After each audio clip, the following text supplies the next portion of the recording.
네, 여러분들을 만나서 너무너무 반갑습니다. 예. 여러분들 뵈면서 저는 좀 다른 감회가 있어요. 다른 기대 같은 게 있습니다. 저희 나들목 교회는 2001년에 제가 개척해서 2001년에 개척해서 2019년 1월 달에 5개의 교회로 분립했습니다. 그래서 그 분립한 교회가 지금 잘 자라가고 있고요. 그 중에서 한 교회는 또 하나의 교회를 분립해서 현재는 6개의 교회가 됐어요. 근데 그 기간 동안 이제 코로나가 있었잖아요. 그래서 저희 교회 아주 중요한 특징 중에 하나가 매년 전가족 수련회를 하는 거가 있었어요. 교회 개척했을 때부터 2001년부터 매년 했습니다. 그럼 거의 모든 성도가 다 참여합니다. 그래서 저희가 마지막 했던 2018년의 여름 수련회에는 저희 교인이 그때 한 1200, 1300명 정도가 예배에 참석하고 있었는데 한 1100, 1150명 어른만 정도가 참여했습니다. 2박 3일 동안. 정말 엄청난 축제였어요. 그래서 그 기억이 저희들한테 너무 소중했어요. 근데 이제 우리가 교회를 분립하고 난 다음에 2년에 한 번은 모여서 다 같이 예배를 수련회를 하자. 그런데 코로나가 와버렸어요.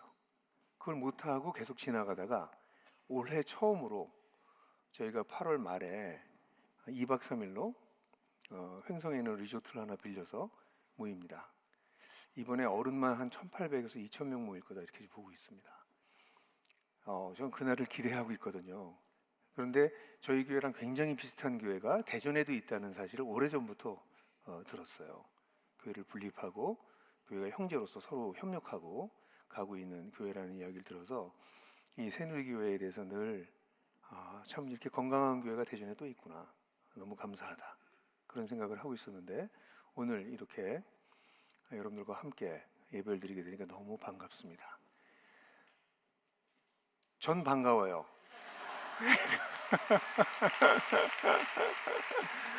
네, 예. 근데 조금 아쉬운 건 오늘 처음 보는 분들이 꽤 많은 것 같다는 느낌이 들어서 사실은 그래서 제가 이렇게 집회를 갈 때 교회에 그런 얘기를 해요. 주일날부터 시작했으면 좋겠다. 주일날, 월요일, 화요일. 왜냐하면 이게 마지막 설교잖아요. 그러니까 지금까지의 설교의 결론인데 오늘 처음 들으시는 분들이 계시기 때문에 결론을 맺기가 너무 어려워지는 거죠.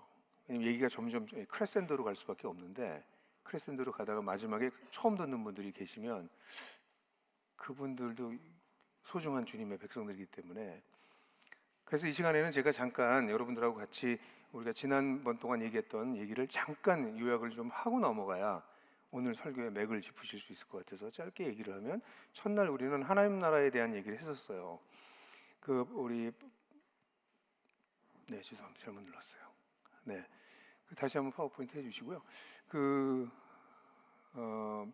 우리가 하나님 나라에 대한 이야기를 하면서 우리가 믿고 있는 바가 지금까지 우리 한국 교회가 믿고 있었던 기독교가 불행하게도 이 하나님 나라가 아니라 하나님 나라를 잘 모른 채로 우리가 살다가 예수님 만나고 그래서 천국 가는 걸로 기독교인 걸로 알고 있었는데 사실 이거는 예수님의 가르침 중에서 굉장히 중요한 하나님 나라가 시작됐다라고 하는 걸 빼먹었다. 원래 이렇지 않다. 성경에서 가르친 거는 우리가 살고 있는 세상이 있는데 우리가 살고 있는 세상에서 우리 주님을 만나고 죄송합니다. 네, 우리가 살고 있는 세상에서 주님을 만나고 깨진 세상에서 주님을 만나게 되고 그래서 오신 주님과 그 십자가를 통해서 우리가 시작된 하나님 나라에 들어가게 된다. 그래서 하나님 나라는 이미 시작된 것이다.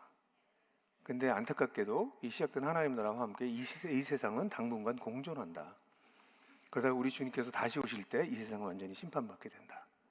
그래서 우리는 크리스찬이라고 하는 크리스티아노스라고 하는 이 명예로운 이름은 그리스도와 메시아는 같은 단어다. 그래서 그리스도인이라는 뜻은 메시아 족속, 메시아를 따르는 자이고 우리 누가복음 4장을 같이 우리가 공부하면서 우리 크리스찬이라는 뜻은 메시아가 시작한 놀라운 일을 계승한 자들이다. 그래서 그들의 특징은 성령이 우리에게 임하셔서 가난한 자에게 복음을 전하고 포로된 자에게 자유케 진실한 공동체가 형성되기 시작하고 눈먼저가 눈을 뜨게 되는 세상을 제대로 분별할 수 있는 균형 있는 성장이 일어나는 사람이 되고 그뿐만 아니라 억눌릴 자를 풀어주는 세상의 온갖 방식의 억압으로부터 사람들을 해방시키고 그리고 결국엔 은혜를 선포하는 우리 주님의 완벽한 나라를 기다리는 사람들이다. 그런 이야기를 나눴어요. 어마무시한 얘기를 첫째 날 했어요. 그리스도인들이 자기가 정말 얼마나 놀라운 사람이라는 것을 알게 되면 그들의 인생은 바뀌지 않을 수가 없습니다. 바뀌지 않을 수가 없어요. 여러분 가운데 예수를 믿어도 내 인생이 안 바뀌어라고 하는 분들은 죄송하지만 제대로 안 믿으시는 거예요. 어떻게 예수를 믿었는데 안 바뀌어요? 그러면서 뭐 예수 믿어봐야 인생 안 바뀌어, 그렇게 얘기하지 마세요. 당신이 그렇다는 얘기예요. 딴 사람은 안 그래요. 예수 믿고 엄청난 변화가 일어납니다. 이 얘기를 안 할 수가 없네요. 제가 한 8년 전에 제가 자전거를 타고 산에 올라가다가 뭐가 하나 길에 죽어 있는 걸 봤어요. 로드킬 당한 동물이라고 해서 끔찍하다 생각해서 이렇게 지나가려고 보니까 살아있는 것 같아요. 그래서 자전거를 내려놓고선 이렇게 보니까 고양이인데 살아있어요. 눈도 못 떴어요. 탯줄도 안 끊어졌어요. 손 위에 올라오니까 진짜 요만했어요. 제가 이걸 이거 버리고 갈 수 없죠. 놔두면 이제 차에 깔릴 테니까. 그래서 어떻게 하겠어요? 이걸 수백에 던지겠어요? 그냥 가겠어요? 제가 아무리 스는 아니지만 저는 스라고 불러요. 왜 목사님 이렇게 님자 안 붙잖아요. 목사 이렇게 많이 하잖아요. 그러니까 저쪽도 스 이렇게 부르는 게 맞죠. 제가 스는 아니지만 이걸 보고선 버리고 올 수는 없잖아요. 그래서 할 수 없이 얘를 데리고 왔어요. 자전거를 타고 내려왔어요. 다시. 그랬더니 집안 식구들이 난리가 나. 제 아내가 특별히 당신은 늘 문제를 일으키고 뒤처리 나한테 시킨다. 근데 이 아이가 자라서 살아남았어요. 얘가 하도 배가 고파서 주둥이를 계속 밀어대서 우리가 주둥이를 들이민다 그래서 주디라고 이름을 줘줬어요. 근데 이 고양이가 저희 집에 들어오고 난 다음에 처음엔 아내가 그렇게 싫어했는데 고양이가 들어오고 난 다음에 저희 집에 변화가 일어났어요. 아이들이나 저나 아내가 집에 오게 되면 문을 열고 난 다음에 제일 먼저 하는 말이 주디야! 주디! 고양이를 찾아요. 우리 고양이 때문에 여행도 잘 못 가요. 실제로 고양이가 우리가 집을 오래 비우면요, 다른 집에 맡겨놓거나 뭐 누가 우리 집에 와서 봐주고 이러면 애가 돌아오면 우울증에 걸려 있어요. 그래서 고양이 때문에 우리 라이프 스타일이 다 바뀌었어요. 여러분, 고양이 새끼 한 마리가 집에 들어와도 우리 라이프 스타일이 바뀌어요. 근데 예수님이 당신의 인생에 들어갔는데 당신의 인생이 안 바뀐다고요? 안 바뀐다고요? 안 들어간 거지. 안 들어간 거지. 만물의 주제이시오. 이 모든 세상을 사랑하시고 이 세상을 만드시고 이 세상을 회복하려고 하는 그 하나님을 우리가 믿게 됐는데 내 인생이 안 바뀐다고요? 에이, 안 믿는 거지. 고양이 새끼 한 마리가 들어와도 인생이 바뀌더만. 그래서 그 예수가 우리 마음속에 들어온다는 게, 예수를 따른다는 게 엄청난 얘기라고 하는 것을 오늘 한국 기독교가 잊어버린 것 같아요. 기억상실증에 걸린 사람들처럼. 그래서 우리는 첫째 날 이 예수를 따른다는 것이 얼마나 대단한 일인지에 대한 얘기를 했고, 그리고 토요일 아침에는 그 예수를 따르는 사람들이 어떻게 이 얘기를 딴 사람에게 전하지 않을 수가 있는가에 대한 얘기를 했고, 어제 저녁에서는 그래서 그 파워포인트 보면 우리가 이런 기독교를 믿으면 안 된다. 십자가 중요하지만 하나님 나라가 없는 십자가는 곤란하다. 그래서 시작된 하나님 나라를 살아내는 것이 크리스찬의 라이프다. 아까 우리 형제님 기도하는 기도는 그냥 그 기도를 주해 하면 오늘 설교가 되겠다 싶더라고요. 예, 어떻게 그렇게 해서 기도를 하시는지 깜짝 놀랐는데, 그래서 하나님 나라를 살아내는 것이 크리스찬의 라이프입니다. 죽어서 천국 가는 기독교의 유아적 기독교라고 제가 얘기했습니다. 죽어서 천국 갑니다. 여러분들 어느 분보다도 제가 아마 천국에 대한 소망이 더 강할 거예요. 전 지금 죽어도 괜찮아요. 진짜 지금 죽고 싶어요. 그만큼 소망이 강해요. 그러나 그건 죽은 다음의 얘기예요. 살아서 어떻게 살 것인가에 대한 이야기를 하는 것이 기독교입니다. 죽고 난 다음에 봅시다. 그거는 약간 속임수라고 제가 말씀드렸어요. 살아있는 동안 아무것도 없는데, 아무런 변화도 없는데, 다른 종류의 인생도 없는데, 다른 종류의 공동체도 없는데, 죽으면 전혀 다른 게 된다니까요. 약간 사기 같지 않아요? 기독교는 그런 것이 아닙니다. 우리가 사는 것을 봐라. 우리같이 평범한 사람들이 어떻게 변했는지를 봐라. 하나님 살아계시다. 지금 여기 계시다. 그걸 얘기해 주는 게 기독교예요. 그래서 그런 그리스도인들은 우리가 아주 짧게라도 얘기하자면 이렇게 오늘 한국교회가 병든 이유는 기독교를 이렇게 믿기 때문에 그래요. 아주 중요한 부분, 하나님 나라의 현재성을 빼먹었기 때문입니다. 이 얘기를 여기서 길게 할 수 없습니다. 여러분 혹시 필요하시다면 설교를 다시 안 들으신 분은 다시 들으시고요. 들으셨던 분들도 다시 한번 확인해 보시길 바라요. 그리고 과연 이것이 성경에서 가르치는 바인가? 그건 여러분들이 베레아 사람들처럼 상고하셔야 될 일입니다. 그래서 우리 그리스도인들은 이렇게 깨어진 세상 속에 살고 있다가, 모든 관계에 깨어진 세상 속에 살고 있다가 예수님을 만남으로 말미암아 우리의 관계들이 전부 다 회복되고, 그뿐만 아니라 그리스도의 장성한 분량에 충만한 데까지 이르게 되는 것이 그리스도인의 삶이다. 그러니 우리는 이 땅에 있는 동안에 예수를 믿고 모든 관계에서 성장하는 사람이다. 그러니까 신앙생활은요, 여기 이렇게 모여서 하시는 게 아니에요. 이게 무슨 신앙생활이에요? 이게 다 우리 편이잖아요. 그죠? 옆 사람 보세요. 우리 편 맞아요? 다 하나님 믿어서 여기 온 거 아니에요? 그죠? 뭐 이게 우리 하나님 안 믿는 사람도 여기 기어 들어와서 이 사람들이 뭘 하고 있나 이렇게 지금 우리를 관찰하러 들어온 프락치 같은 게 있어요, 우리 가운데? 없어요. 우린 여기 전부 크리스찬이에요. 이게 무슨 신앙생활이에요? 이거 쉬는 거지. 그래서 어떤 분은 자잖아요, 와서. 너무 편하니까 교회 와서. 예? 아니 여기는 그냥 우리 마당이에요. 신앙생활은 어디 가서 하는 거예요? 예배당 밖에 나가면 그때부터 신앙생활이 진짜 시작되는 것이에요. 근데 한국의 그리스도인들이 그렇게 기독교를 배우지 않아서 밤낮 교회 와서 신앙생활 하는 줄 알아요. 설교 듣고 예배 드리고, 그거 굉장히 중요하죠. 그러나 그렇게 하는 이유는 그 다음에 밖에 나가서 일상의 삶 속에서 삶을 살아내기 위해서 그걸 하는 거예요. 여러분, 축구를 어디서 합니까? 축구는 축구장에서 하는 거거든요. 근데 하프타임이 되면 선수들이 들어와요. 들어와서 서로 뭐 다리도 만져주고 마사지도 해주고 작전에 대한 얘기도 다시 한번 해보고 화이팅도 외치고, 그리고 야 이제 나가서 축구하자 그러는 거예요. 근데 한국의 그리스도인들은 라카룸에 모여가지고 계속 작전 짜고 있는 거예요. 그 누가 주장할 건가? 이번에 누굴 주장하지? 왜 네가 주장을 잘못했지? 밤낮 이러다가 삑 하고 울리면 그냥 거기 있어요. 안 나가요. 그러니까 실제로 그리스도인 삶이라고 하는 것은 축구장에 가서 엄청나게 싸우고 들어와서 이 라카룸에 들어와가지고 서로 위로하는 거예요. 근데 밖에 나가서 안 싸우니까 이 사람들이 힘이 남아가지고 교회 안에 와서 싸워. 교회 안에 왔을 때 다 지쳐서 들어오셔야 돼요. 세상 속에서 하나님 나라를 살아내려고 치열하게 살다가 이런저런 모양으로 실패도 하고 공격도 당하고, 그리고 난 다음에 들어왔을 때 여기에서 서로 위로해주고 격려하고 다시 나가서 또 싸우자, 또 살아내자. 그게 기독교예요. 그래, 여러분들이 주중에는 기독교인으로 안 살다가 여기 와서 기독교인인 책 하시는 분들은 그냥 어려도 아주 어린 그리스도인이거나 아니면 그리스도인이 아니세요. 아무나 그리스도인 될 수 없어요. 기독교 그렇게 가벼운 거 아니에요. 메시아를 쫓는 사람 그렇게 아무나 따라다닐 수 있는 거 아니에요. 뭐 해보지 안 돼요. 만유의 주이신 하나님을 따라간다는 것을 가볍게 여기시는 분들은 아직 크리스찬 아니세요. 한국 기독교에는 아무나 크리스찬이라고 해버려요. 그래서 문제예요, 사실은. 크리스찬이 된다는 건 너무 놀라운 일이에요. 그래서 우리는 이 시간에 서로 격려하고 위로도 받고 새 힘을 얻고 세상 나가서 또 싸우자.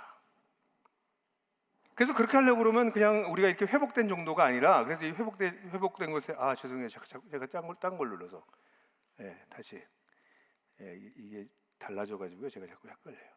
그래서 우리가 단순히 이렇게 회복된 관계 속에 있는 것 정도가 아니라, 그래서 회복되면 이 모든 면에서 아주 중요한 키워드들이 있다는 얘기 했었죠. 저거 뭐 하는데 500페이지 책이고 이 내용이 굉장히 깊은 얘기예요. 이게 한 몇 년 공부해야 되는 내용이에요. 몇 년 공부해 내면화. 그러니까 머리로 이해하는 건 한 번 읽으면 될 수 있지만 그게 내 거가 되는 데는 4, 5년이 걸린다. 그 정도 되면 이제 정말 모든 영역에서 균형 있는 그리스도인들이 나오기 시작하는 거죠. 그러면 애들이 제일 먼저 알아봐요. 우리 엄마가 바뀌었네. 우리 아빠가 달라지네. 하나님, 우리 엄마 아빠가 믿는 하나님이 진짜 있나? 이런 생각을 아이들이 하기 시작하는 거죠.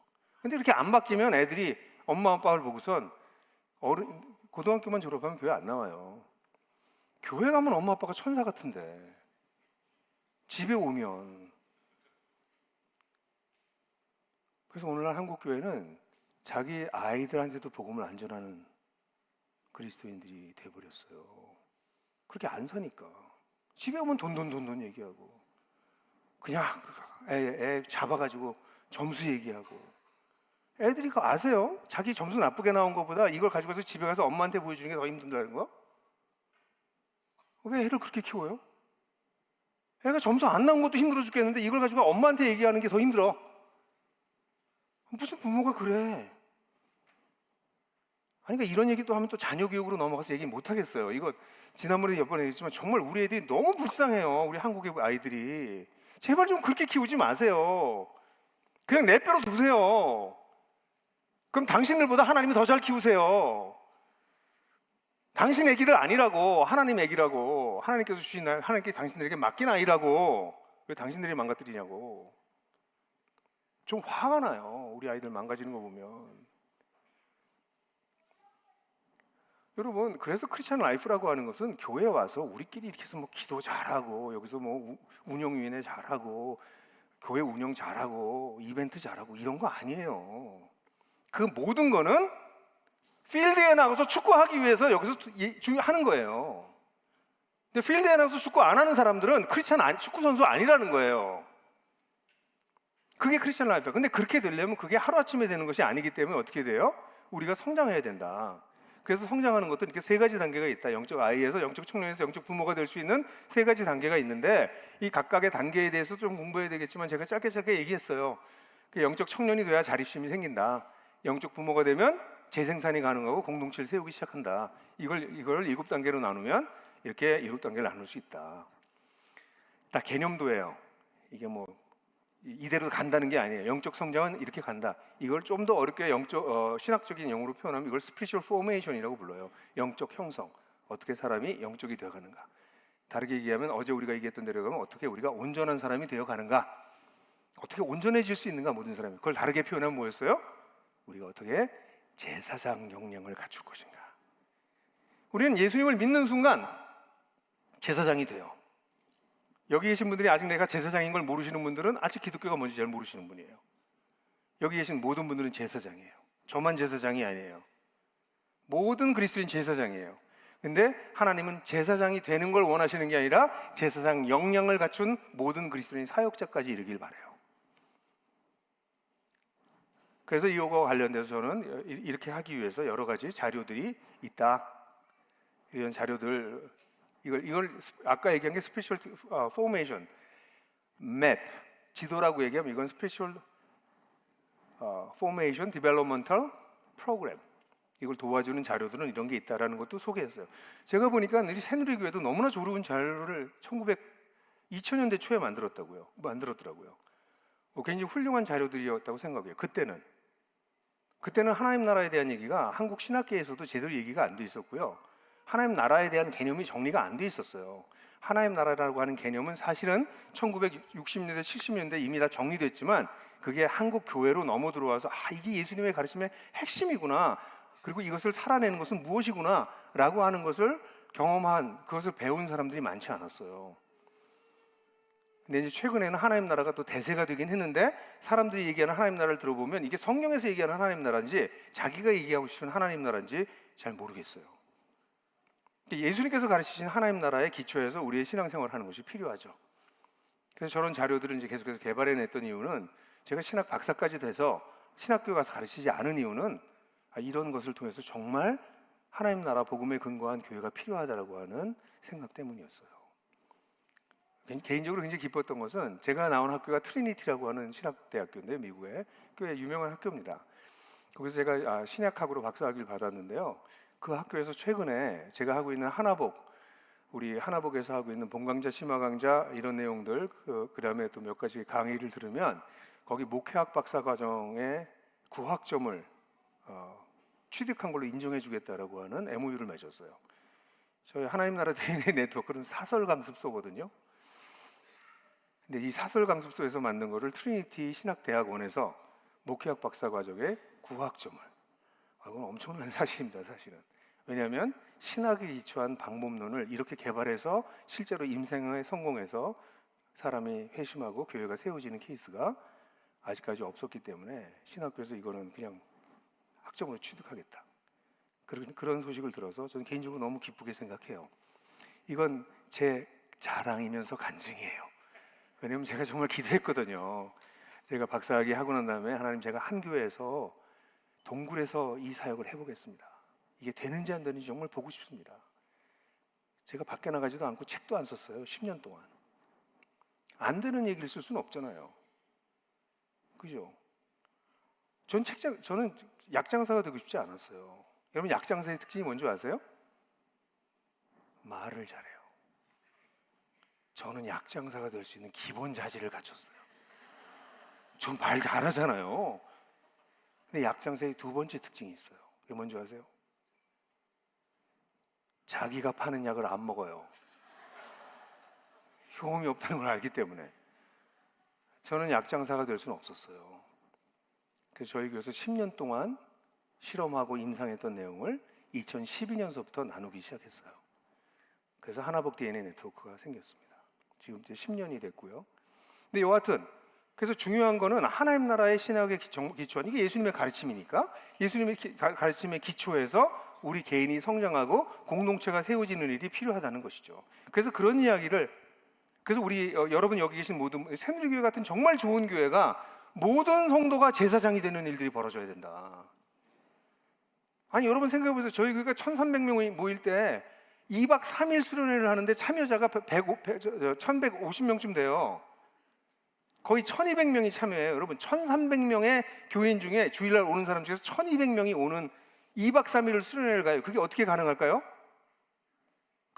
동원이 가능합니까? 일단 동원상 불가능해요. 그게 어떻게 가능해요? 그 속에 제사장들이 쫙 서 있기 때문에 그래요. 자기의 공동체를 이끄는 제사장들이 있기 때문에 그 제사장들이 연대하니까 그런 일이 벌어지는 거죠. 교회가 5개로 쪼개졌는데 코로나 기간 동안 이 5교회가 어떻게 코로나 기간 동안 성장하죠? 목사님들 훌륭해서요? 아니, 모이지도 못하는데요, 주일날. 근데 어떻게 성장했죠? 성도들이 제사장으로 서 있으니까요. 저는 새로운 교회가 그런 교회가 됐으면 좋겠다는 거예요. 왜냐하면 코로나는 또 올 거예요. 코로나보다 더 무서운 놈이. 인류의 문명사를 보십시오. 우리 인류는 지금 굉장히 위험한 상황에 처해 있어요. 여러 가지 영역에서. 단순히 기후위기 때문만이 아닙니다. 정치적 불안정만이 아닙니다. 군사적 갈등 문제만이 아닙니다. 경제적 불안정만이 아닙니다. 이 모든 게 다 복합적으로 지금 지구는, 우리 지구촌은 위험한 상태에 와 있어요. 하나하나 뜯어보세요. 하나하나 전문가들의 얘기를 들어보세요. 어디가 안정적이고 어디에 미래가 있나. 어디에도 미래가 없습니다. 그걸 안 보려고 하시는 것일 뿐이지, 그걸 정확하게 보기 시작하면 이거 정말 마지막 때가 가까이 오고 있는 건 아닌지 모르겠다. 인류에겐 진짜 소망이 있는가? 라는 절망감에 빠지게 되거든요. 이런 상황 속에서 하나님의 백성이 어떻게 살아남을 것인가? 이게 우리의 고민이에요. 아니, 코로나 따위가 왔다고 교회가 무너진다고요? 기독교가? 코로나 따위가? 아니, 내가 이 반석에 내 교회를 세우겠다. 사망의 권세가, 음부의 권세가 이기지 못하리라. 사망의 권세가 이기지 못한다고 그랬는데 그까지 코로나 때문에 넘어진다고요, 교회가? Something wrong. 뭐 좀 이상한 거죠. Something missing. 뭘 놓친 거죠. 아니면 예수님이 뻥쳤거나. 사망의 권세가 이기지 못하는 것이 교회입니다. 여기서 아멘 하고 싶으셨죠? 아멘기 여기다 다시 만들까요? 오늘은 그냥 제가 수동으로 하겠습니다. 여러분들 돕기 위해서. 사망의 권세가 이기지 못하는 것이 예수님께서 세우시는 교회입니다. 진짜예요. 그런 교회 되고 싶지 않으세요? 전 그런 교회 되고 싶어요. 제가 그런 교회가 되고 싶어요. 세우는 게 아니라 되고 싶어요, 제가. 그런데 오늘 제가 여러분들하고 나누려고 하는 얘기는 한국 교회를 보면 상황이 좀 심각합니다. 보시면 한국 교회의 상황을 좀 여러분들한테 얘기를 해드려야 될 거예요. 왜냐하면 이것이 여러분들의 미래가 될 거기 때문에 그래요. 한국 교회는요, 제가 어릴 때, 제가 한국 교회사를 공부하면서 1980년대 한국 교회가 어떻게 이렇게 빠른 속도로 성장했을까? 그러면서 한국 교회가 내재적으로 가지고 있는 여러 가지 문제점 때문에 저는 한국 교회가 숫자적으로 부흥할 때 굉장히 불안했어요. 이런 생각을 했어요. 그래서 제 저널에도 써 있고 제 글에도 여러 군데 써 있긴 하지만 한국 교회는 어쩌면 가장 짧은 기간 동안 성장했다가 급성장했다가 가장 짧은 시간 동안 쇠퇴하는 역사를 가질지도 모르겠다라고 걱정하고 있었어요. 1980년대부터. 그런데 여러분들, 우리 한국 교회를 실제로 보면 숫자적으로 볼 때 2012년에 1100만이 넘어서면서 인구 전체 21%가 넘는 엄청난 해서 한국교회 정점을 이룹니다. 그리고 딱 10년이 지났는데 2012년에 정점을 이루고 2022년에 775만 명, 다 같이 325만 명, 한 330만이 줍니다. 딱 10년 동안. 지금 여러분들 주변에 교회를 다니다가 교회 안 나가는 사람 무지하게 많을걸요? 주변에 만나보면 옛날에 교회 다녔다는 사람들 부지기일걸요? 지금 안 나가는 사람들이. 단 10년 동안 330만이 빠졌어요. 이거를 그냥 사회학적으로 프로젝션을 해보면 다시 2032년이 되면 521만 명으로 줄 걸로 보입니다. 지금 이 추세가 지속된다면. 그리고 이 추세가 지속되지 않으리라고 하는 보장도 없어요. 지금 여러 가지 요소를 보게 되면. 그 521만이면 다시 250만에서 거의 300만이 또 준다는 얘기예요. 10년 사이에. 이 얘기는 무슨 얘기인 줄 아세요? 여러분들이 앞으로 단일 교회가 점점 없어진다는 얘기예요. 교회 숫자가 급감하고 있습니다. 목사님들이 점점 자리가 없는 목사님들이 많고요. 신학교에는 이 신학교도 입학생이 아마 정원을 못 채울걸요. 지금 신학교들마다 정원을 못 채웁니다. 옛날부터 신학교에 목사님들의 목사 자질이 문제라고 그랬는데 이제는 신학교에 원서만 내면 다 들어와서 목사 다 됩니다. 옛날에 2대1, 3대1일 때도 목회자가 자질이 문제인 게 한국교회라고 얘기했는데 앞으로 한국교회의 목회자들은 어떤 사람들이 나올까요? 지금 상황이 어떻게 돌아가고 있는지 아십니까? 한국교회의 생태계가? 죄송해요. 이런 거 한 번도 생각해보지 않은 분들도 계실 테니까. 한국교회는 지금 이런 상황이에요. 그뿐만 아닙니다. 한국 사람들에 대한, 한국 사람이 기독교에 대한 이미지를 조사했는데 이미지 조사한 걸 보게 되면 이거 좀 보이시나요? 한국 기독교 개신교의 이미지가 배타적인, 세속적인, 물질적인, 위선적인, 이기적인, 이게 한국 개신교에 대한 사람들의 이미지입니다. 이에 비해서 우리의 사촌이라고 천주교를 사촌이라고 제가 얘기했다가 제 아내한테 혼났어요. 여보, 사촌은 아버지가 다른 사람이야. 근데 천주교는 아버지가 같잖아. 그럼 당신이 사촌이라고 얘기하는 거는 정확하지 않아.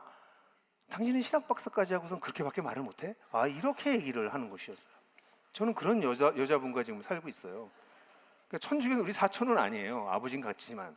근데 어쨌든 천주교의 경우에는 진정성 있는 도덕적인, 헌신적인, 희생적인 이런 이미지를 가지고 있어요. 그리고 우리의 이웃 종교인 불교 같은 경우에는 포용적인, 상생하는, 엄숙한, 보수적인, 친근한. 여러분들이 제정신이면 저런 종교를 갖고 싶으세요? 세속적인, 배타적인, 물질적인, 이기적인, 위선적인. 이게 여러분들의 친구가 여러분들에 대해서 가지고 있는 이미지예요. 남 얘기하지 마세요. 우리 모두가 한국 기독 개신교의 이미지를 만들어내고 있어요. 우리 모두가. 저는 제 나이가 될 때까지 예수를 안 믿었다면 전 기독교 절대로 택할 가능성이 없어요. 전 기독교는 저의 대안으로, 인생의 대안으로 절대 생각하지 않을 거예요. 지금 개신교의 모양을 보면. 이런 종교를 거기 왜 들어가요? 왜?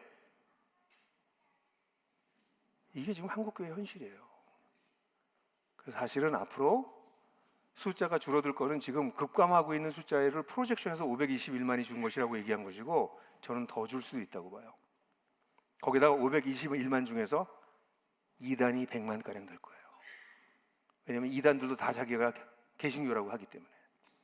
2단의 숫자는 늘고 있습니다. 2단이 언제 느는 줄 아세요? 정통교회가 제 역할을 못할 때 2단들이 늡니다. 이게 전 세계 교회에서 반복된 일이에요. 2단은 지금 계속 늘고 있습니다. 그게 우리 상황이에요.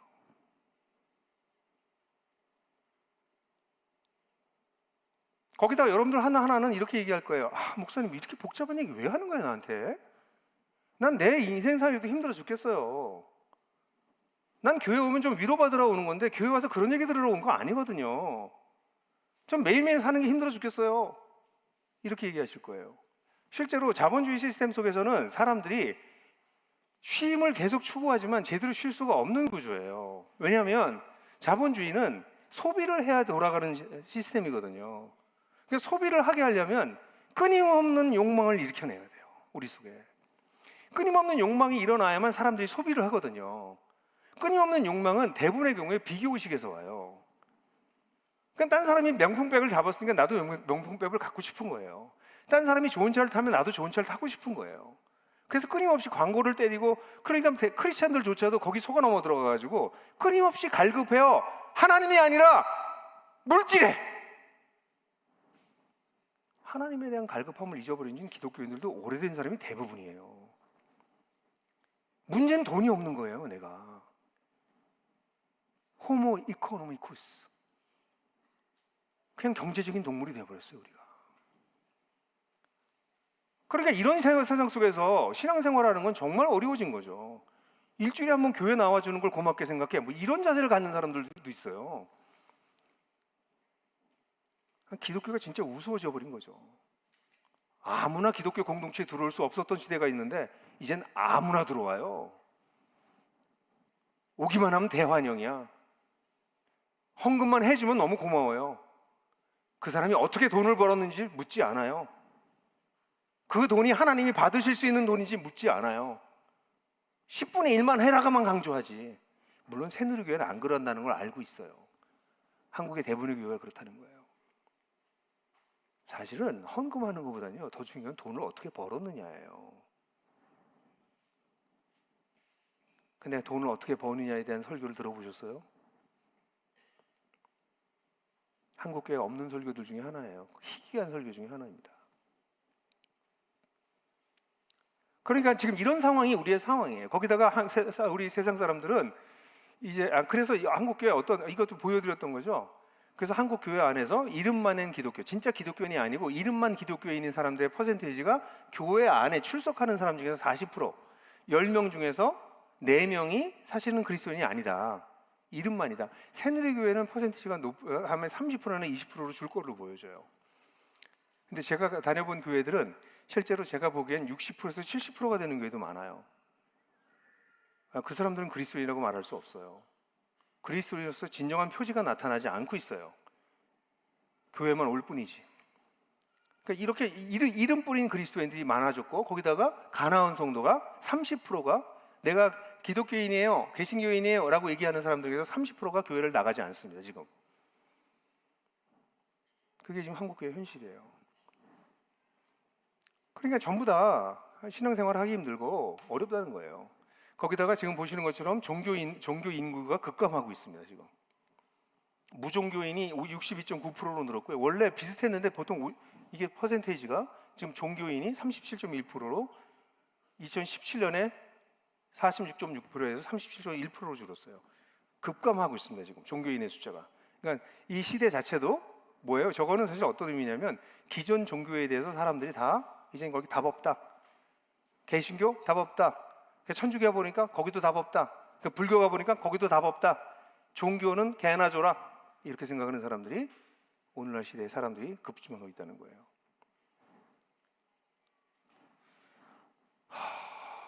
그러니까 이런 상황이 되면 한국교회, 그러니까 여러분들의 이제 자녀들은 교회를 안 다닐 거예요.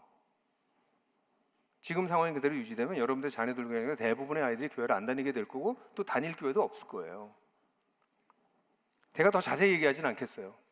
중소형 교회들, 특별히 50명에서 500명 사이의 교회들이 급감하고 있어요. 그리고 작은 교회들, 30명 이하의 교회들이 만들어졌다 무너졌다 만들어졌다 무너졌다가 반복되고 있어요. 여러분들 중에서 많은 분들은 아마 50명에서 500명 되는 교회에서 일로 오신 분들도 많을 거예요. 근데 교회 숫자가 줄고 있는 건 여기가 가장 많이 줄고 있습니다. 그럼 이 사람들이 어디로 갈까요? 1000명 이상의 교회로 갑니다. 그 대형교회는 늘고 있습니다. 한국교회의 기이한 생태적인 모습이 나타날 거예요. 10년 내에 나타납니다.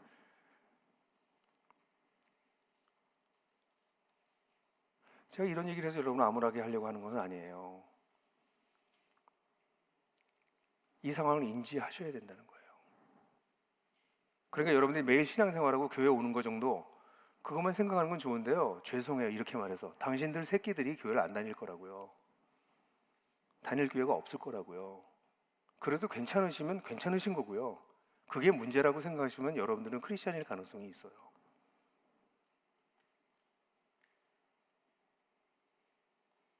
그러면 하나님은 일을 안 하실까요?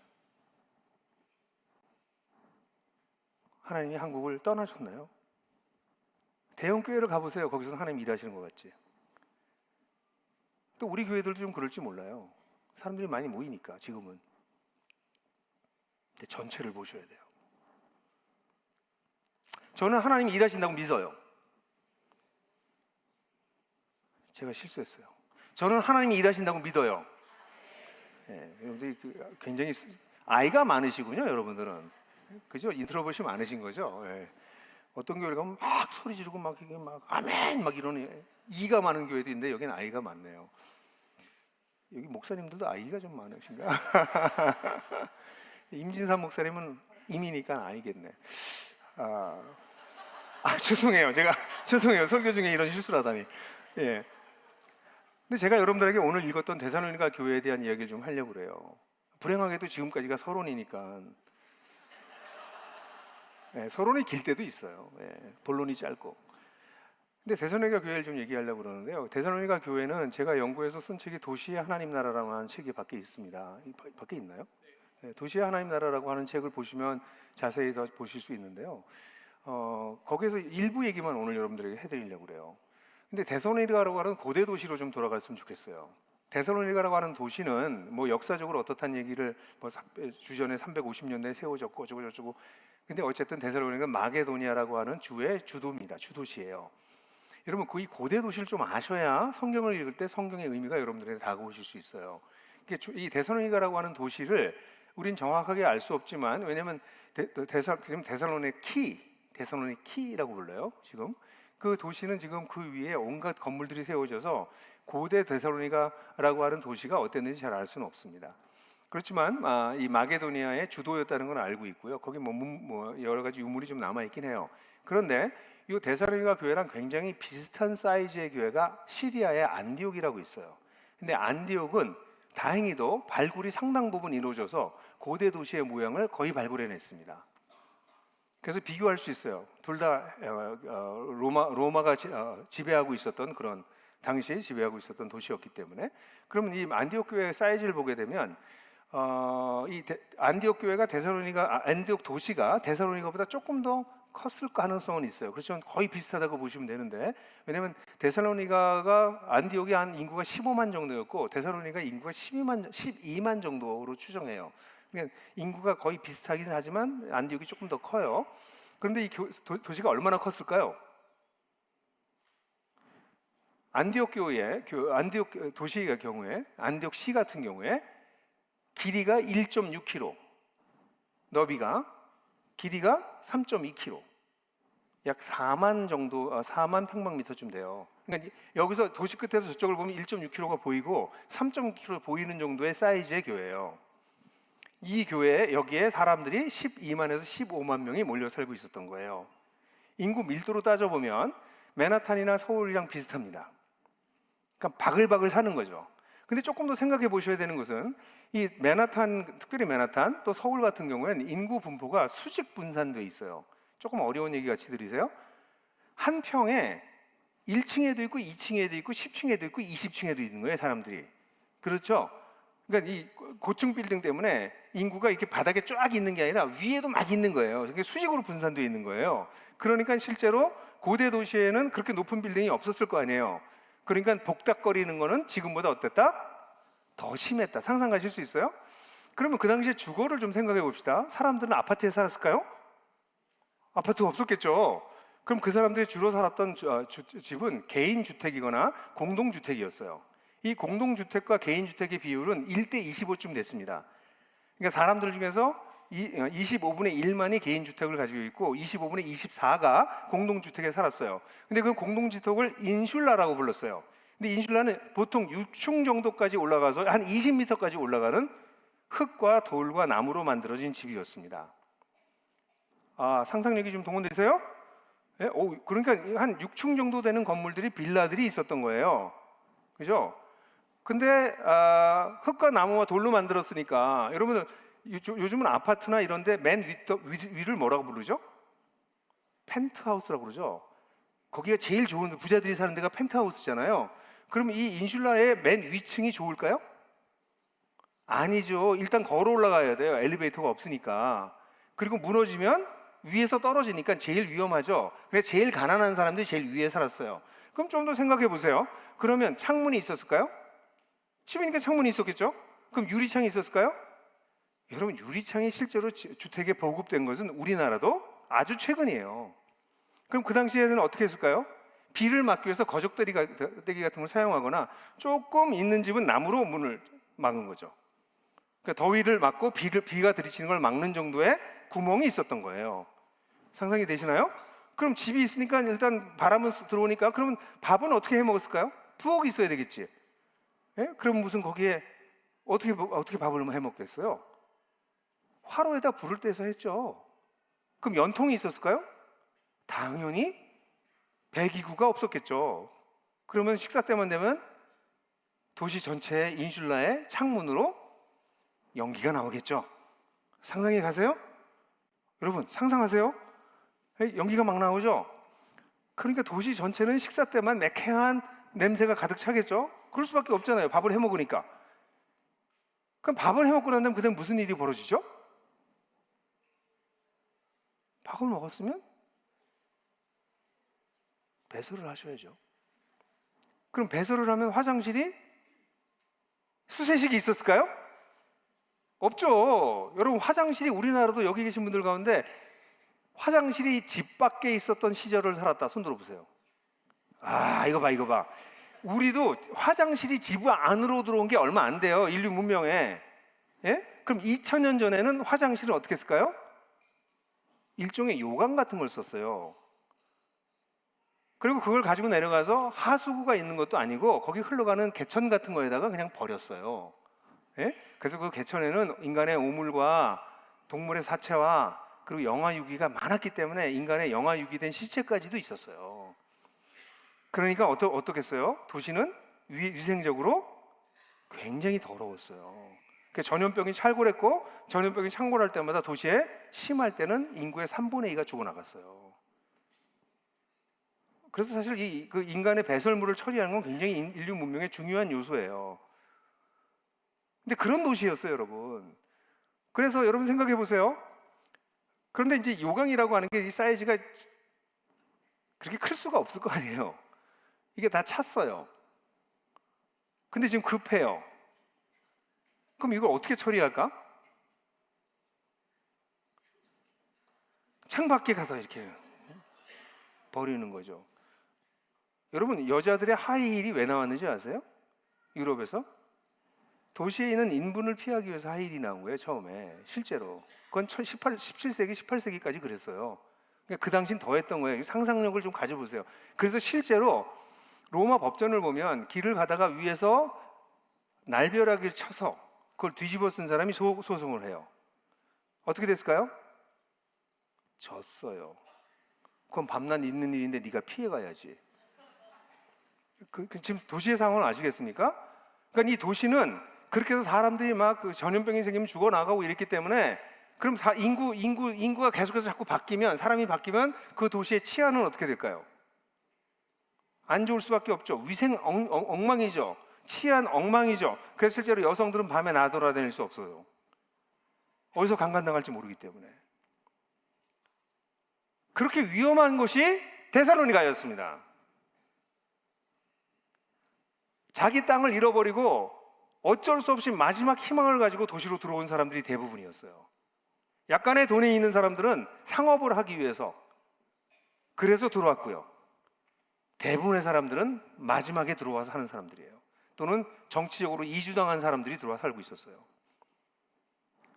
그러니까 데살로니가는 지금 우리가 생각하는 것처럼 무슨 로마에 무슨 수로교가 있고 문물이 발달되고 그런 데가 아니에요. 고대 도시는 그런 곳이 아닙니다. 사람 살기 굉장히 어려운 곳이에요. 제가 왜 고대 도시를 이렇게 길게 얘기할까요? 고대 도시랑 현대 도시는 똑같진 않아요. 현대 도시도 사람들은 잘 살기 위해서 모여듭니다. 대한민국의 대한민국이 아니죠. 서울공화국이죠.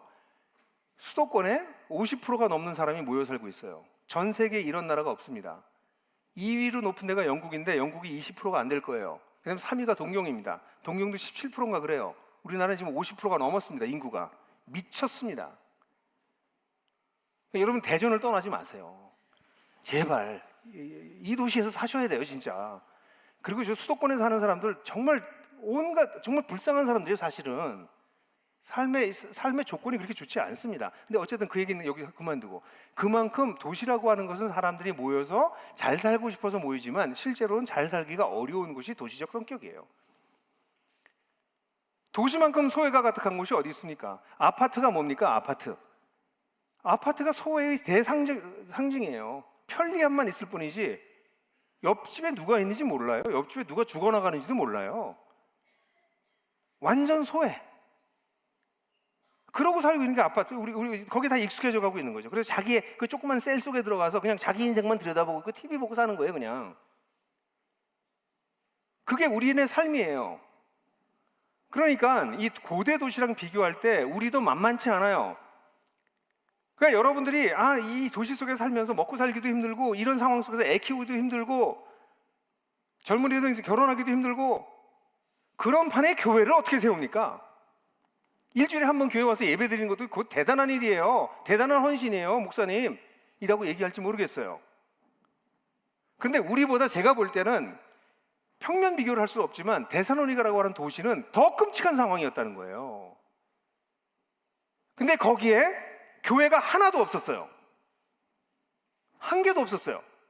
근데 바울이 2차 전도 여행 때 빌립보를 거쳐서 쭉 내려와서 데살로니가에서 3주 동안 회당에서 복음을 가르쳤다라고 하는 게 사도행전 17장에 나옵니다. 근데 그 3주 동안 가르쳤다고 생각해서 그러다 쫓겨나요.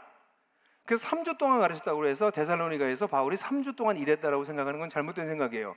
회당에서 3주를 가르쳤다는 얘기고, 데살로니가 전서와 후사를 읽어보면 적어도 6개월은 있었겠다. 그게 얼마일지 모르겠지만 3개월에서 6개월 정도는 사역을 했던 것으로 보는 것이 정확하고, 바울의 아이티너리, 바울이 여행했던 여행의 이 시간들을 쭉 보게 되면 49년도에 일했을 것이다.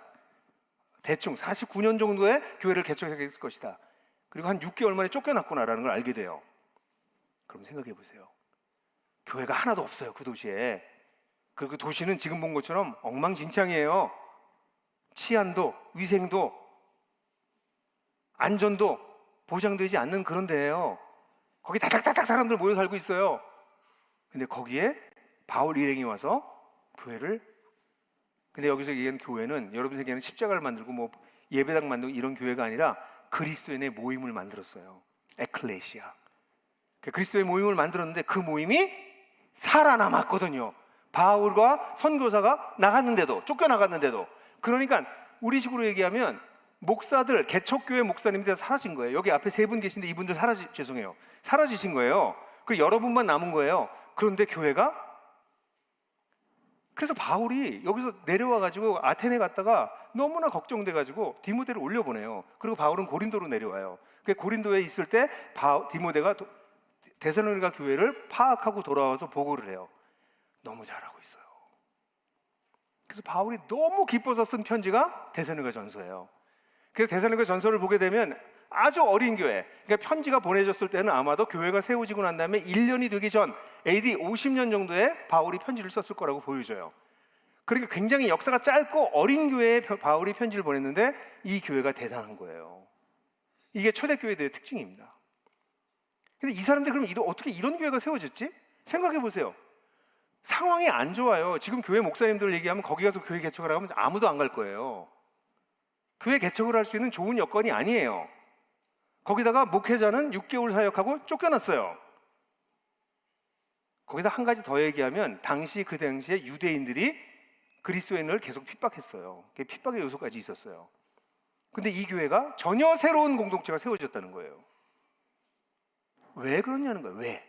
도대체 뭐 때문에 그렇게 됐냐는 거죠. 인간적으로, 사회학적으로 거의 불가능한데. 그래서 제가 여러분들하고 오늘 성경 구절을 잠깐 다시 한번 보면 이걸 자세히 얘기할 수는 없어요. 그런데 이 본문을 보게 되면 처음에 여기 그럼 놔두세요. 여기 보면 동사만 보시겠어요. 동사만. 처음에 우리 복음이 너에게 말로만이 아니라 말로만 이른 것이 아니라 성령과 확실로 됐다. 우리의 복음이 이르렀다 이렇게 얘기하고 있어요. 이르렀다. 이거 수동태예요. 우리 말이 너에게 이르렀다. 예? 첫 번째 기억해도 돼요. 동사만 기억합시다. 이거 자세히 얘기해야 되는데 그건 제 책을 보시면 돼요. 드러났어요. 그리고 난 다음에 사람들이 어떻게 해서 그 말씀을 받았어요. 기쁨과 성령의 기쁨으로 말씀을 받았어요. 그 말씀을 받고 난 다음에 어떻게 되냐면 우리와, 그러니까 바울 사역자들과 주를 본받는 사람이 됐어요. 본받는 자가 됐어요. 그 다음에 세 번째, 그들이 마게도냐 아게에 있는 모든 믿는 사람에게 본이 되었어요. 그랬더니 어떤 일이 벌어졌냐면 주님의 말씀이 너희에게서 마게도냐 아게야, 이거는 뭐 한반도보다 약간 작은 면적인데 그 면적에 막 들릴 뿐 아니라 하나님을 향한 너희의 믿음의 소문이 각처에 퍼졌대요.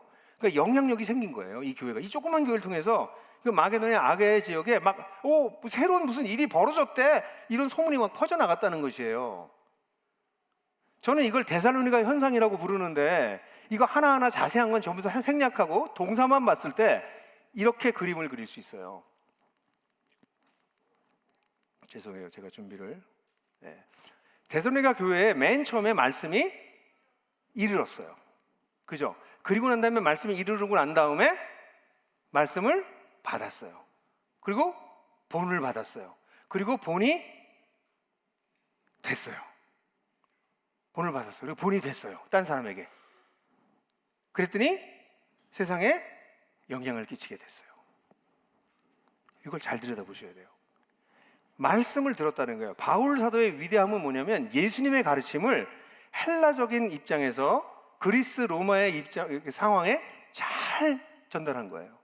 우리가 첫날 여러분들하고 같이 나눴던 말씀이 있죠? 여보세요? 기억나세요? 누가복음 4장 나눴잖아요. 그게 예수님의 가장 중요한 메시지다, 예수님이 반복했던 메시지다라는 얘기를 했죠. 그렇다면 그 메시지는 초대교회 성도들도 반복적으로 그 메시지를 되뇌었다는 거예요. 그래서 누가가 그걸 거기다 기록한 거예요. 그러니까 초대교회 성도들이 자기들의 정체성을 예수님의 정체성에서 찾은 거예요. 메시아가 이런 일을 시작하셨으므로 우리도 이러한 삶을 살다, 이런 메시지를 초대교회 성도들은, 초대교회 사도들은 잘 전했어요. 가감없이. 그리고 그것을 로마 시대에 맞게. 그래서 하나님 나라의 복음이 어떤 면에서는 지금보다 더 선명하게 초대교회 성도들에게 들려졌어요.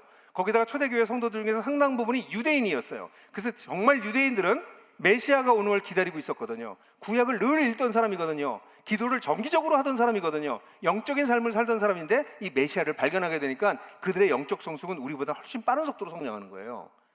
우린 예수 믿을 때 구약이 뭔지도 잘 모르고 믿잖아요. 근데 이 사람들은 구약에 이미 통달한 사람들이 굉장히 많았단 말이에요. 그러니까 이 사람들이 메시아를 기다렸고 여호와를 기다리다가 그 메시아를 만나게 되니까 신앙이 확 올라가게 되는 건 있어요. 근데 그거를 어떻게 했어요? 바울 사도가 잘 설명해 줬단 말이에요. 그래서 복음이 그들에게 어떻게 했어요? 이르렀어요. 근데 복음이 이르렀는데 그 다음에 이들이 어떻게 하면 이걸 진심으로 받아들였습니다. 말씀을 들은 거랑 진심으로 받아들인 건 달라요. 진심으로 받아들이면 어떤 일이 벌어지냐면, 하나님 나라가 시작됐다고? 그럼 이 하나님 나라를 살아내야 되잖아. 근데 이거 난 처음 보는데 이거 어떻게 살지? 그러면 이걸 살아낸 사람들을 찾기 시작해요. 하나님과 관계를 어떻게 맺지? 하나님과 관계를 맺어서 나를 어떻게 관리하지? 나를 어떻게 사랑하지? 가정생활은 어떻게 하지? 아이들은 어떻게 키우지? 직장생활은 어떻게 하지? 이 깨지고 망가진 도시 속에서 나는 어떻게 살지? 그거를 살아내는 사람들을 보게 되는 거죠. 그래서 본받으려고 그러는 거예요. 여러분, 이게 진짜요. 저는 이제 건축회사라고 아까 제 얘기를 했지만 저희 회사 한 1000명 정도가 모이거든요. 근데 1000명 정도가 있는 직원인데, 직원들이 들어오면 이 신입사원들 중에서 똘똘한 애들은 정말 안 큰 애들은 어디냐면 아무한테도 안 배우고 지 혼자 하는 애들이에요. 얼마 있다 나가요, 회사에서. 성장도 하지 않습니다. 아주 천재만 빼고. 근데 대부분의 똘똘한 친구들은 딱 들어와서 자기 사수를 찾아요. 어느 팀에 들어가야 되나? 누가 정말 건축을 잘하나? 설계를 잘하나? 그러니까 그 사람 밑에 들어가서 배우려고 그래요. 왜냐면 건축이라고 하는 것도 엄청난 아트이기도 하고 엔지니어링이기도 해서 배울 게 너무 많거든요. 그러니까 대학 졸업하고 건축 회사에 처음 들어왔다고 지가 혼자 살아낼 수가 없어요. 그러니까 본받을 수 있는 사람을 찾는 거죠. 그래서 그 사람 밑에서 배워요. 배우다 보면 자기 동생들 들어오기, 신입사원들 들어오기 시작하면 걔네들한테 또 가르쳐 줍니다. 이게 정상이에요, 여러분. 진짜가 있는 데서는 이런 일이 벌어져요. 근데 기독교가 공중에 떠 있으니까 본받을 필요가 없는 거예요. 근데 이들은 하나님 나라가 시작됐다는 얘기를 정말 듣고, 아, 본을 받아야 되겠구나. 그래서 본받는데 누굴 본받았어요? 바울과 우리와 주를 본받았어요. 와, 이거 바울 너무 교만하지 않아요? 어순이 중요하거든요. 어떻게 주님 앞에 자기를 둬? 주님과 우리라고 그래야지. 근데 이게 사실이에요. 왜냐하면 하나님은 눈에 안 보여요. 여러분 지금 여기 하나님 주님이 계시나요? 하나님이 계시나요? 믿으시나요? 왜 안 믿어요? 아니 그 반응이, 하나님 여기 계시나요? 여기 계시는 게 보이나요? 보이는 사람은 병원 데려가야 돼요. 하나님이 안 보인다고요. 안 보이는데 하나님이 여기 계시다고 우리가 믿음으로 고백하잖아요. 그러니까 하나님은 누구에게 보이냐면 하나님을 따르는 사람들에게 보이는 거예요. 그러니까 하나님을 따르는 우리를 따라가다 보니까 우리가 따라가고 있는 주를 본받게 되는 것이죠. 그래서 우리가 먼저 나와요. 순서가. 이건 우연이 아니에요. 바울이 이런 실수를 할 수 없어요. 주님 앞에 자기를 갖다 놓을 수 없는 사람이에요. 바울은 하나님을 경외하는 사람이었기 때문에. 근데 우리와 주를 본받는 사람이 됐고, 그 다음에 마가와 아게의 모든 믿는 사람들에게 본이 된 거예요. 그랬더니 어떤 일이 벌어져요? 영향력이 끼치기 시작하는 거예요. 뭐예요? 여기서 역동이 일어나고 있는 거예요. 하나님 나라의 진리를 받아들이고 본받고 본이 되는 역동이 일어나면서 사람이 변화되기 시작하는 것이죠. 자기가 변하는 것이고 다른 사람이 변화되는 것이고, 그러다 보니까 교회가 역동이 생겨서 이게 영향을 끼쳤다는 것이에요. 이걸 전 데살로니가 현상이라고 불러요. 그런데 불행하게도 이 한국 교회는 굉장히 비슷한 것을 보세요. 한국 교회는 어떤 말씀을 들어요. 실제로 유튜브에도 그렇고 말씀이 넘쳐나요. 홍수 같아요. 근데 그 말씀이 과연 예수께서 전하신 하나님 나라의 복음인지에 대해서는 정말 퀘스천이에요.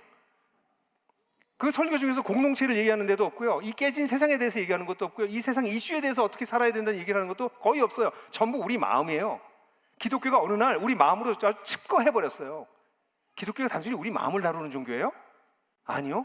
만물을 회복하시는 하나님을 믿는 종교예요. 근데 어쩌자고 우리 마음만 얘기하는 설교가 가득 차 넘치라는 것이죠. 마음도 다뤄야 돼요. 중요한 부분이에요. 그러니까 일단 어쨌든 말씀을 듣는데 우리가 정말 하나님 나라의 복음을 듣고 있는 것인지, 아니면 아까 하나님 나라라고 하는 전혀 사라져버린 십자가의 복음이라고 하는 속칭, 그것만 있는지 정말 질문이에요. 그러니까 말씀을 듣긴 하는데 말씀이 바울이 전했던 선명한 복음이 아니라 뭔가 생략된, 그 대신 뭐가 또 들어가요. 샤머니즘이 들어가기도 하고 자본주의가 들어가기도 하고 유교주의가 들어가기도 하고 심리학이 들어가기도 하고, 그래서 잡탕이 된 메시지를 듣는 거죠. 이게 일단 큰 불행이에요. 근데 새누리교회가 왜 성도들이 모이냐면 목사님들이 좋은 말씀을 전하려고 애쓰기 때문에 그래요. 근데 그 말씀을 이제 듣는단 말이에요, 여러분들이. 듣는데 중요한 건 듣고 끝나는 게 아니라 듣는 걸 받으셔야 돼요, 말씀을. 근데 오늘도 제 설교를 듣잖아요. 제 설교를 여러분들이 다 받으시길 바라지만 그렇게 안 될 가능성이 많아요. 예수님도 말씀을 전하시면서 사람들이 이 말씀을 받아들이지 않았기 때문에 길가에 씨앗이 부러진다고 말씀하셨어요. 말씀을 들을 때 지금 여러분들이 대부분 교회와 우리 주님의 품에 안겨서 주무시는 분들은 계시지 않고, 두 분쯤 계신 것 같아요. 계시지 않고 전부 다 잘 듣고 계시거든요. 지금 듣긴 좋아요. 근데 이제 나가가지고 세상에 어려움을 겪거나 자기 욕망이 되면 가시덤불이나 자갈밭에 떨어진 것처럼 뿌리가 없어져 버리는 거죠. 그러니까 말씀을 들었지만 말씀을 받지 않는 거예요. 그러니까 일부가 좋은 땅에 떨어진 말씀을 받는 거죠, 사람이. 그래, 여러분들 가운데서도 그냥 카테고리로 얘기하면 4분의 1만이 제 설교를 들을 거라는 거예요. 그 마음에 품을 거라는 거예요. 예수님도 얼마나 오죽 답답하셨으면 그런 말씀을 하셨을까.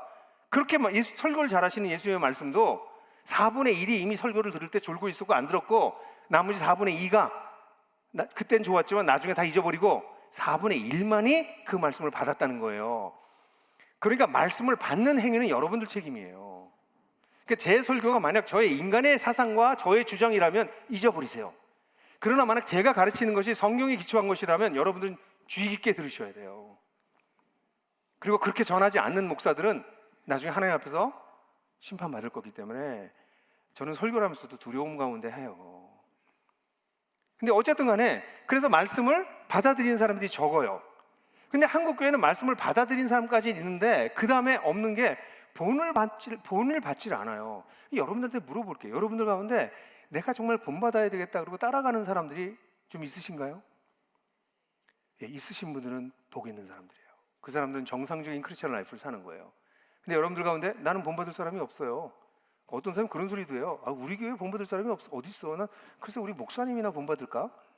이 사람은 무슨 얘기냐면 예수님을 본받는 것이 우리 크리스천 라이프인데 예수님과 내 사이에 아무도 없고 나 다 제끼고 예수님 바로 뒤에 붙었다는 거야. 난 본받을 사람이 없어.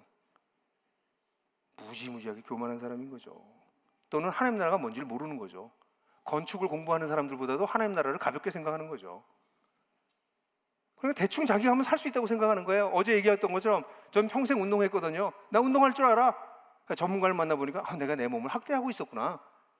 신앙생활 평생 했어. 뭐 나 다 알아. 뭘 하시는데요? 그래서 인생이 어떻게 변했는데요? 그래서 사람을 어떻게 변화시키셨는데요? 뭘 하시는데요? 교회 생활을 하시겠지. 그러니까 이 많은 한국의 그리스도인들은 본받는 사람이 없어요. 본받을 사람이 없어요. 본받을 사람이 없는 그리스도인들은 불행한 그리스도인들이에요.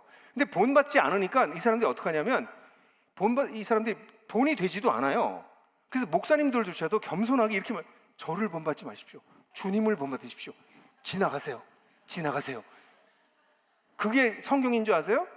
성경은 그렇게 얘기하지 않아요. 나를 본받으라고 얘기하는 것이 기독교의 아주 핵심적인 가르침 중에 하나예요. 잠시 후에 얘기하겠지만, 그러니까 본이 되지도 않으니까 본을 받지도 않으니까 본이 되지도 않아요. 그러니까 이 그림표를 보면 본이 되는 일도 없어요. 그러니까 세상의 영향력이라고 하는 거는 이거 열심히 만든 거예요. 안 보이잖아. 이게 점점 흐려지는 게 보이세요? 예? 이거 저 애써서 일하고 있어요, 여러분. 그러니까 이게 말씀을 듣기는 한데 그걸 받아들인 사람이 소수고 본을 받으려고 하지 않고 본이 되지 않으니까 결국 한국 교회는 역동이 사라지는 거죠. 모여가지고 설교만 듣는 사람들이 된 거예요. 좋은 설교만, 그것도 좀 짧게. 아니, 일주일에 한 번 설교를 듣고 일주일에 한 번 하나님 나라의 비밀을 얘기를 듣는데 어떻게 30분, 20분만 설교를 들어요? 그걸 가지고 어떻게 깊은 얘기를 나눠요?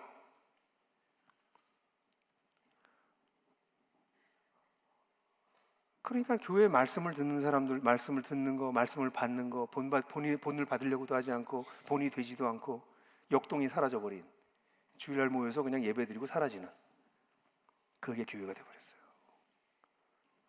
저걸 제가 한국교회 현상이라고 불러요. 그러니 한국교회가 영향을 끼칠 수 있을까요? 사람들이 우리를 보고 와, 하나님을 믿으면 저렇게 달라진다고? 저렇게 자기 희생적이고, 저들이 믿는 예수가 희생한 것처럼 정말 우리를 위해서 희생하는 사람이구나, 우리들을 위해서 존재하는구나, 와, 정말 대단한데 진짜 하나님 살아계신 거 아니야?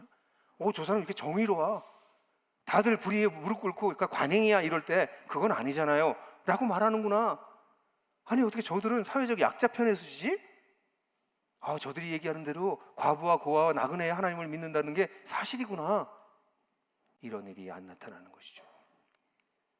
오히려 세속적이고 물질적이고 배타적이고 자기중심적인 세속적인 사람들, 그들이 그리스도인이 되는 거예요.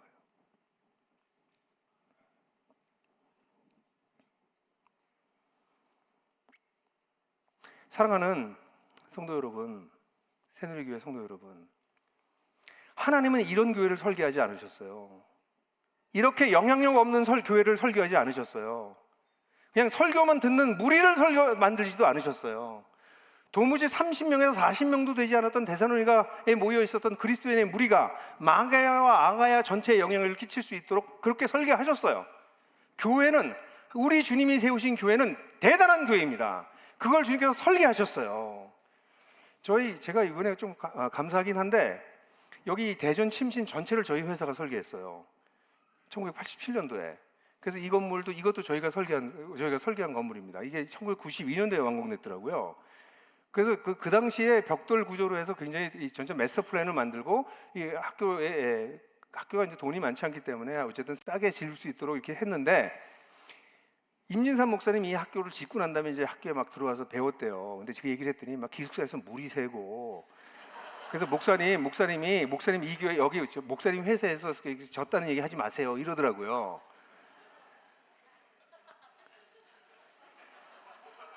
근데 여러분, 설계하는 사람하고 집을 짓는 사람은 달라요. 설계는 건축가들이 하고요, 집을 짓는 건 시공사가 해요. 설계자들은, 특별히 저희 같은 회사에서 하는 설계는 완벽성이 높아요. 웃기지 마세요. 저희가 청와대도 했고요, 인천공항도 했고요, 국립중앙박물관도 저희가 했고요. 서울에 우리 한국의 중요한 것들 저희가 거의 다 했어요. 근데 시공하는 사람들이 그대로 앉아요. 꼭 한국 교회 같아요. 하나님은 교회를 완벽하게 설계하셨습니다. 하나님께서 계획하신 교회는 정말 대단합니다. 왜냐하면 하나님 나라를 살아내는 사람들의 공동체가 교회이기 때문입니다. 그런데 그 설계도를 무시하고 지멋대로 교회를 세우는 거예요. 그러니까 비가 새는 정도가 아니라 무너지고 쪼개지고 그런 일들이 벌어지는 것이 한국교회입니다. 우리 하나님은 그렇게 설계하지 않으셨어요. 교회는 대단한 존재입니다. 만물 안에서 만물을 충만케 하시는 이의 충만이라고 에베소 1장 23절에 얘기하는 것처럼 그렇게 만드셨어요. 그래서 여러분들이 정말 교회다운 교회가 되려고 한다면 기독교의 본질을 다시 붙잡으셔야 돼요. 예수님께서 전하신 하나님 나라의 복음이 여러분들의 교회의 전체의 기반이 되셔야 돼요. 그건 새로운 사상이 아니에요. 초대교회가 따랐던 예수님의 가르침입니다. 근데 하나님 나라가 뭔지를 모르는 그리스도인들이 대부분인 교회는 이건 도대체 어쩌야 하는 겁니까? 예수님의 중심 가르침이 하나님의 나라이고 오셔서 돌아가실 때까지 하나님 나라만 가르치셨고 십자가에 죽으신 이유가 우리가 하나님 나라에 들어갈 수 있는 길을 여시기 위한 것이었는데 이 십자가만 얘기하고 죽으면 십자가가 간다, 하나님 나라가 간다 그러고 지금 현재 임한 하나님 나라는 싹둑 빼먹는 기독교, 그 메시지가 그래 세상 사람들과 똑같이 사는 것에 대해서 면죄부를 계속해서 주고 주일마다 회개하고 다시 주중에 나가서는 죄 짓고 다시 돌아오고 그것이 마치 당연한 것처럼 얘기하는 기독교, 주님의 메시지를 제대로 듣지 않고 있다는 것이죠. 제대로 가르치지 않고 있다는 것이죠. 그렇기 때문에 초대교회 성도들은 우리보다 못한 사람들이었어요. 공부도 못했어요. 돈도 없었어요. 배경도 없었어요. 그러나 그들은 거지 같은 사람들이었다고요. 근데 그들은 이 복음을 받아들였기 때문에 세상 사람과 다른 종류의 공동체를 형성했고 그들은 세상과 대조되는 공동체, 세상의 영향과 세상의 흐름에 반대하는 대항적인 공동체, 세상 사람들이 보지 못했던 대안 공동체를 세웠다고요. 대조, 대안, 대안 공동체, 전혀 새로운 공동체를 세운 거죠. 그게 바로 예수님께서 죽으신 이유예요.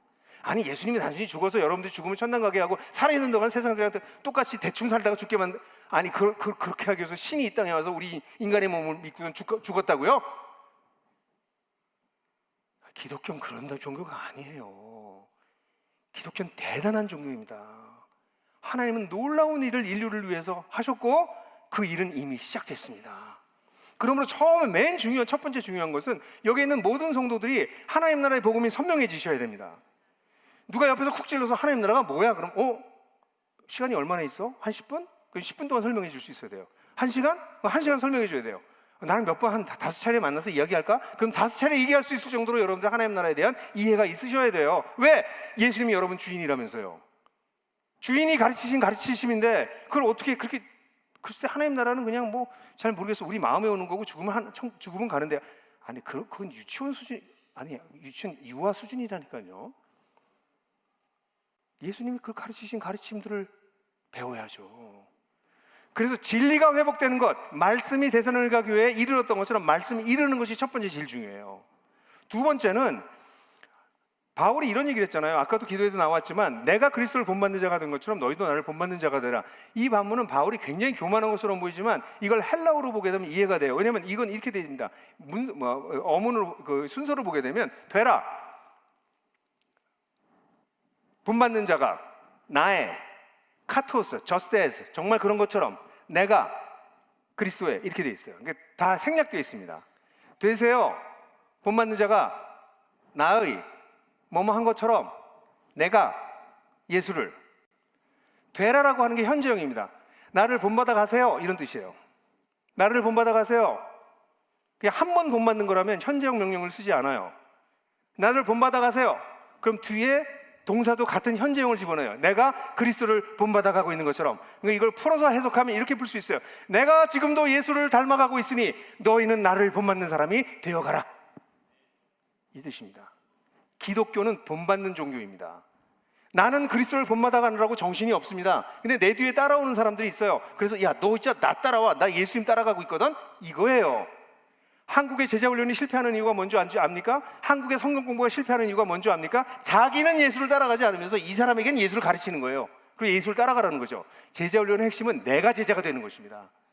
제가 오늘 여러분들 열심히 설교하고 여러분들 제 얘기를 하나도 안 들어도요, 저는 예수님 따라가는데 제 인생 나머지도 바빠요.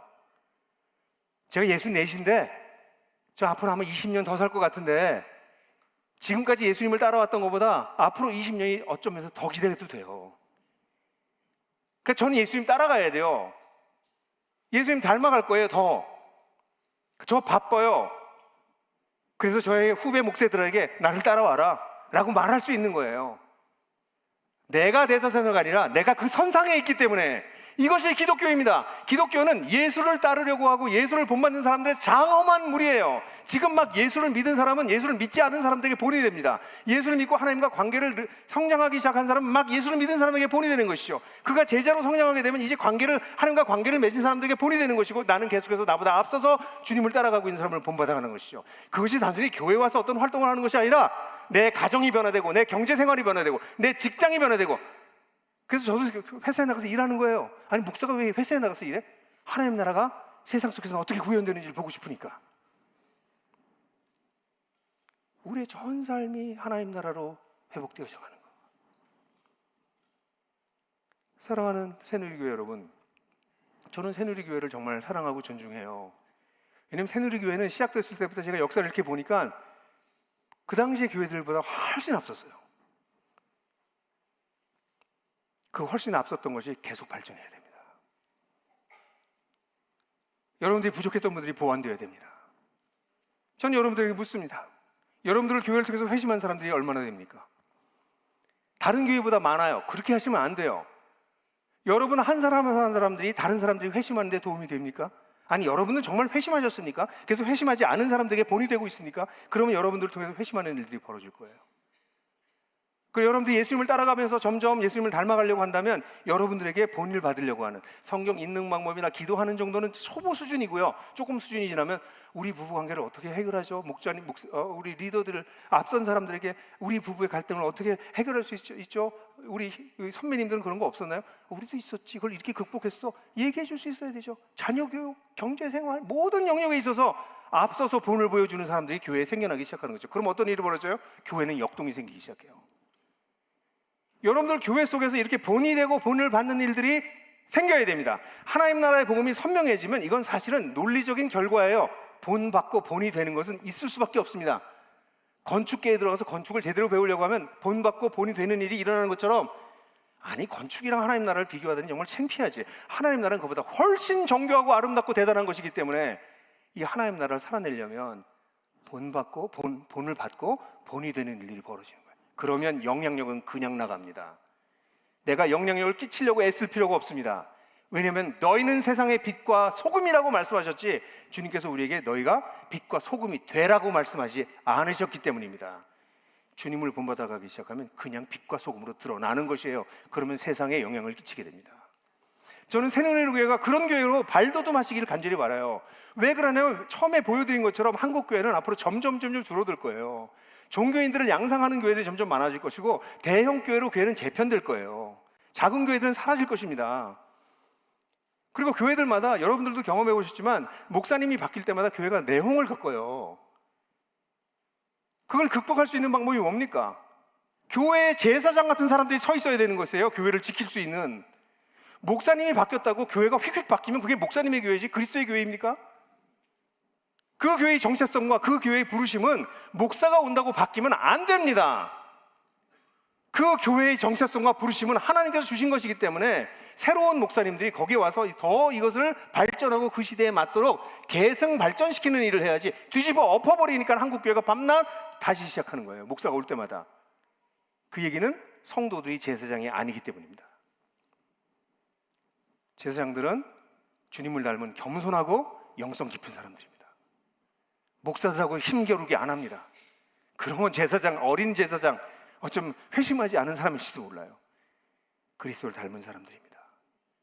그런 사람들이 교회의 지도자가 될 때 목사님과 전문 사역자들과, 그것도 젊은 사역자들과 노련하고 영적인 교회의 지도자들이 동역하는 일들이 벌어지게 되면 한국 교회는 소망이 있습니다. 저는 새누리교회가 그런 교회가 되기를 바라요. 저는 우리 하나복 사역을 하면서 그런 교회를 세우려고 애를 쓰고 있어요. 왜냐하면 그게 한국교회의 마지막 소망이라고 저는 믿으니까. 저는 한국교회를 위해서 일하는 많은 사람들이 있는데 그 중에 저도 하나이길 바라요. 그래서 한쪽 구석에서 이 하나님 나라의 복음에 기초한 교회들이 세워지길 간절히 바라는데 외로워요. 너무 한국교회 상황이 오염돼 있으니까. 죄송한데 어떤 때는 저 혼자 미친 것 같아요. 근데 가끔가다 임진상 목사님 같은 또 다른 미친 사람이 나타나니까 같이 갈만하구나 이런 생각이 들긴 해요. 저는 우리 침례교 속에서 이 새누리교회도 외롭다고 느껴요. 왜냐하면 침례교도 장로교 비슷해지고 감리교 비슷해지고 있으니까. 성도들이 수평적으로 함께 하나가 돼서 함께 하나님 나라를 이루어 나가는 면에서 형제 회중교회의 중심인 침례교는 아주 소중한 전통을 가지고 있어요. 근데 아마 여러분들도 외로우실 거예요. 저는 어떤 면에서 새누리교회와 또 우리 하나복이 같이 연대하기 기대하기도 해요. 이유는 하나복의 새를 키우자는 게 아니에요. 새누리교회의 새를 키우자는 것도 아니에요. 30년 후에 우리가 살아남아 있어야 되지 않는가요? 한국교회가 다 무너졌다고 할 때 대형교회 중심으로 되고, 여러분 유럽이나 미국에 가서 보게 되는 그런 큼직한 교회들이 있지만 그 속에 들어가 보면 할머니들만 앉아있는 그런 교회가 되지 않으려면 지금 시간이 많이 남았다고 생각하지 않아요. 사랑하는 새누리교회 성도 여러분, 먼저 여러분들이 믿고 있는 복음을 확인하십시오. 인생을 걸만한 것이 아니라면 복음이 아직 아닌 것입니다. 여러분들이 복음을 발견하셨다면 여기 인생을 거는 것이 아까운 것이 아니구나 라는 것을 발견하게 될 것입니다. 이 하나님 나라를 발견하신 분들은 이건 헌신이 아니구나, 이건 상식이구나 라는 것을 깨닫게 될 것입니다. 이건 피할 수 없는 진리구나 라는 걸 알게 되실 것이에요. 그걸 먼저 하십시오. 그렇지 않은 상태로 예수를 따라간다는 것은 사실 당신이 생각하는 예수를 따라가는 것이 진짜 예수는 아닙니다. 진짜 예수님은 하나님 나라를 가르쳐 주셨기 때문이에요. 첫 번째 그것을 고민해 보십시오. 그리고 그 부분이 정리돼서 앞서 나가고 계신 분들은 뒤따라오는 사람들에게 본이 되십시오. 대놓고 본이 되려고 노력하십시오. 그래야 정신 차리고 삽니다. 여러분들 집을 오픈하십시오. 여러분 집에 사람들 데려오세요. 집에 왜 못 데려와요? 진짜 모습을 못 보여주니까 그렇죠. 자기 집을 오픈할 수 있는 사람들이 되어야 됩니다. 내 사는 모습을 봐. 나 부족하지만, 나 실수투성이지만 나 주님 닮아가. 그게 중요한 거예요. 완전해서 보여주는 게 아니에요. 이 도상에 있다는 것을 보여주는 게 중요한 것이에요. 자기 집을 오픈해도 될 만큼 진정성, 인테그리티, 통합성을 가지세요. 그래서 사람들한테 가르치려고 하지 말고 앞서 걸어가세요. 그냥. 그럼 뒤따라오는 사람들이 여러분들을 따르게 될 거예요. 그게 교회의 역동이에요. 그리고 교회 맨 앞서서 나가시고 계신 분들은 심각하게 기도하십시오. 전통이, 위로부터 내려온 전통을 잘 해석하지 않으면 유물이 돼요. 유물을 붙잡고 있으면 교회는 죽습니다. 이것이 유산이 되는 것은 새롭게 해석해야 되고 새로운 시대를 읽어야 됩니다. 지금 상황을 읽으셔야 돼요. 그게 리더들이 하는 일입니다. 지도자들이 이 일을 하지 않고 과거에 찬란했던 유물을 붙들고 있으면 그 유물과 함께 죽습니다. 수많은 한국교회가 경험했던 것이에요. 이 유물이 되지 않아야 됩니다. 이게 레가시가 되어야 됩니다. 유산이 되어야 돼요. 이것을 유산화시키는 것은 지금 리더들이 할 일이에요. 이건 저기 어린 성도들이 할 수 있는 일이 아니에요. 리더들이 기도하면서 우리가 선대로부터 받은 이 놀라운 유산을 유물이 되지 않고 미래를 향한 레가시를 어떻게 만들 것인가, 이건 리더들만이 고민해야 될 문제입니다. 그런 걸 고민하는 리더들이 있길 바라요. 세월이 지나가면서 무너져 내리는 수많은 교회를 여러분들은 보셨어요. 교회 껍데기만 남는 교회들을 많이 보셨어요. 그런 교회를 되지 않는 것은 전부 지도자들의 책임입니다. 목회자들과 성도 지도자들의 책임입니다. 그렇게 된다면 어떤 일이 벌어질까요? 저는 이런 생각하면 너무 신나는 거예요. 그럼 신 안 나세요? 신나죠? 아니, 새누리교회 같은 교회가 대전에서 저게 교회지, 저게 정말 예수를 따르는 사람들의 모습이지, 저게 새로운 시대에 정말 대안이 되는 교회지 라고 하는 교회를 보여주시는 거예요. 이거 놓쳤다. 다시, 새누리교회가 이 주변에 있는 수많은 그리스도인들에게, 대전 지역과 이 충청 지역에 있는 그리스도인들에게 저게 예수를 따르는 것이지, 예수를 따르는 공동체가 저런 것이지, 저것이 정말 대한 공동체지, 정말 저것이 살아있는 하나님 나라 백성들의 모습이지 라고 하는 것을 보여주는 교회가 될 수 있는 것이죠. 정말 그렇게 되길 간절히 바라요. 사랑하는 형제자매 여러분, 어쩌면 여러분들이 한국교회 소망일지도 몰라요. 그 주님의 소망을 붙드시기를 주님의 이름으로 축원합니다.